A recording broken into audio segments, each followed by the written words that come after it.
ये नौजवानों का मसला है, आजकल बहुत ज़्यादा पूछते हैं कि जी हैंड प्रैक्टिस की आदत पड़ जाती है, तो कहते हैं मैंने यूट्यूब पर इस अमल से बचने के लिए काफ़ी सर्च किया कि कोई तरीक़ा मुझे मिल जाए, लेकिन सिर्फ वजीफ़े ही बताए गए हैं। तो क्या इससे बचने के लिए सिर्फ वजीफ़े काम आते हैं, कोई और हल है?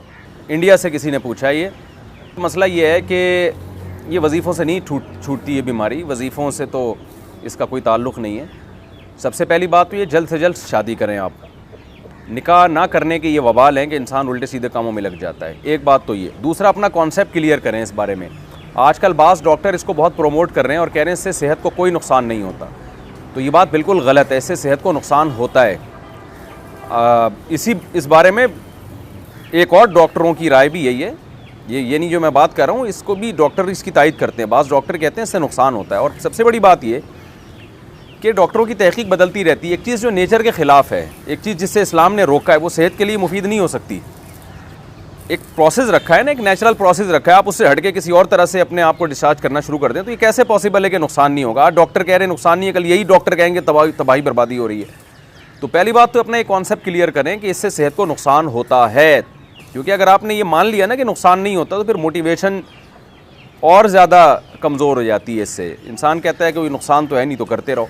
तो आखिरत का तो नुकसान है, दुनिया का भी इसमें नुकसान है आपका, और वो नुकसान मेंटली भी नुकसान होता है और बॉडी को भी नुकसान होता है। इस पे मैं दलाइल से क्लिप रिकॉर्ड करवा चुका हूँ, अभी मैं इसकी डिटेल में नहीं जाऊँगा। आप मेरा वो क्लिप सुन सकते हैं, यूट्यूब चैनल पे मौजूद है वो, कि इससे बॉडी को, सेहत को क्या क्या नुकसान होते हैं।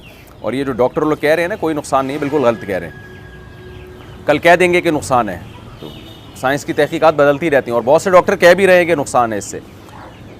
तो दूसरी बात ये कि इसको एक तो अज़म करना है कि आपने इसको छोड़ना है। जब तक आप पक्का अज़म नहीं करते कोई काम होता नहीं। दूसरा काम आपने ये करना है कि जी आप ये देखें कि किन औक़ात में आप इस अमल में ज़्यादा मुब्तला होते हैं। आम तौर पे नौजवान जब रात सोने के लिए लेटते हैं तो नींद नहीं आ रही होती, तो फिर इस तरफ दिमाग जाना शुरू हो जाता है। तो आपने सोने के लिए उसी वक्त लेटना है जब गहरी नींद आना शुरू हो जाए, और लेटते आप मोबाइल दूर रखें अपने आप से, और लेटते ही आपकी आँख लग जाए, ऐसा टाइम होना चाहिए। किताब भी रखें अपने सामने, अपने सिरहाने पर, किताब का मुताला करते करते सो जाएं। स्टडी करते हुए बहुत अच्छी नींद आ जाती है इंसान को।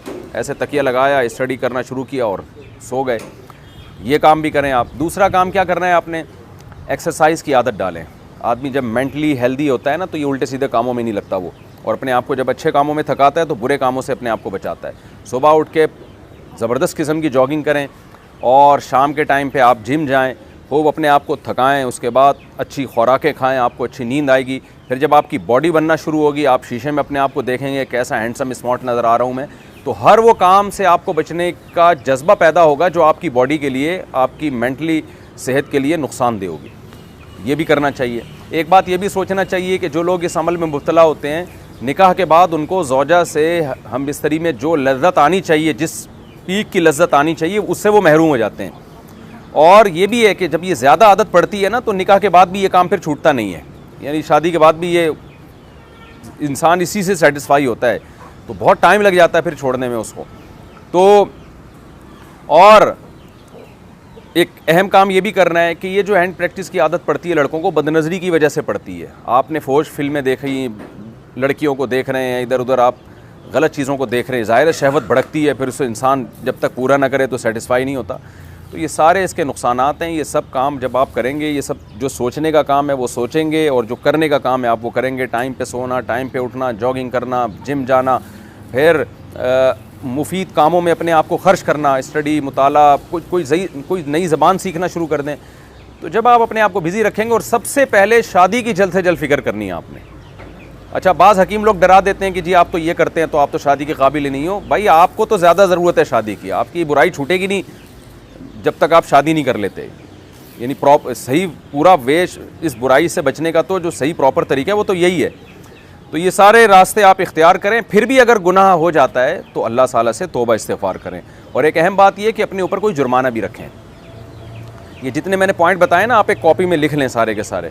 तो एक जुर्माना भी रखें, या रोज़ा रख लिया करें कि भाई मेरे से जब ये गुनाह होगा मैं कल एक रोज़ा रखूँगा उसके बाद, या मैं इतने पैसे सदका करूँगा। तो सज़ा भी दें अपने आप को। इस तरह इंशाअल्लाह आहिस्ता आहिस्ता ये गुनाह छूट जाएगा। और इसके साथ सुबह शाम ज़िक्रुल्लाह, कोई वजीफ़ा नहीं, जो ला इलाहा इल्लल्लाह की तस्बीह है उसकी भी पाबंदी करें और अहलुल्लाह के बयानात भी सुना करें। इंसान में जब अल्लाह का खौफ होता है तो गुनाह से बचना उसके लिए आसान होता है। बाकी ये खूब समझ लें, इसका ताल्लुक़ वजीफ़ों से नहीं है। ये एक बॉडी की रिक्वायरमेंट होती है। जब हलाल नहीं मिलता तो फिर गंद में मुँह मारता है हर आदमी। अच्छा भाई, कहते हैं कि क्या मुजज़नी का गुनाह माँ बाप को भी मिलता है? क्या मुजज़नी से सिर्फ बच्चों को गुनाह मिलता है, इनके वालिदैन भी इस गुनाह में शामिल होते हैं? अगर बच्चा कमा रहा है, उसको रिश्ता मिल रहा है और फिर भी माँ बाप उसको शादी नहीं करने देते, फिर अगर वो बच्चा किसी भी गुनाह में मुब्तला होगा तो माँ बाप भी बराबर के मुजरिम होंगे। लेकिन अगर बच्चे में इस्तिताअत ही नहीं है निकाह करने की, तो फिर अगर माँ बाप निकाह नहीं करते उसका, तो माँ बाप पे अपने ख़र्चे पे बेटे का निकाह करना लाजिम नहीं है। हाँ, बेटी का तो लाजिम है, बेटे का लाजिम नहीं है। तो फिर ऐसी सूरत में माँ बाप गुनाहगार नहीं होंगे, क्योंकि वो तो आप में ही एबिलिटी नहीं है निकाह करने की, तो माँ बाप का क्या कसूर है इसमें। तो लेकिन अगर आप में काबिलियत है और आपको रिश्ता मिल रहा है, उसके बावजूद भी माँ बाप रुकावट बन रहे हैं कि नहीं जी, जब तक इतनी सैलरी नहीं हो जाती, इतना नहीं कमा लेते, हम नहीं करेंगे, फिर माँ बाप भी मुजरिम होंगे। फिर औलाद से अगर कोई गुनाह होता है तो ये बात लिखी हुई है और शरीयत के उसूल के मुताबिक भी है कि फिर जो है अगर औलाद कोई गुनाह करती है तो औलाद भी गुनाहगार होगी और उसमें माँ बाप भी उनके साथ शरीक होंगे।